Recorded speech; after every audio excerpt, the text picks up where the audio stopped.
nanchikuudza kuti uye titandaro wachimborambei?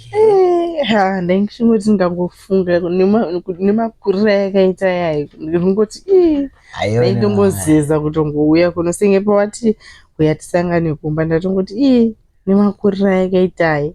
But last week kunoni kukura but haitombotyise zvachose. Last week kunoni takafara tikatandara wakatodibikira ukabuda panze uchinochera mvura kutepi ukaita sei vanhu vachitokuona kuti tiri pano but ndatongofunga makurire akaita ndikati haya ndanditotyi hombe stereki. Hombe stereki ndiyo ihombe zvezhuwa. But hapana zvainomboita. Hapana zvainomboita. Wakazvionera kuti last week pakwai kuno imbwa inongosimuka chete izimbwa zohombe zvotinovhundutsa makurira zvoshoka roona uri kunze kwegedhi makurira akaita so unozvitya kuti umandipinde ndodyiwa.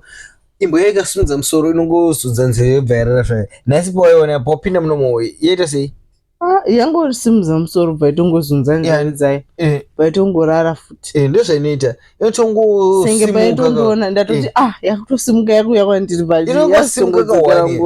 pafanika ikamira unyatsoona yakakura yakura paipai zimbwa rere yapfuura imbwa yakanyatsokuiyo imbwa hombe but lendro ndinofunga nongobhaisa vanhu zvokuti kana ukaiona ukaona yakakura ubva ufunga kuti ma1 izvo aimbwa ndozvandatongotya ndati ndopinda ma1 panapa airume ndazongoona kuti last week naizvozvi ndozvayakango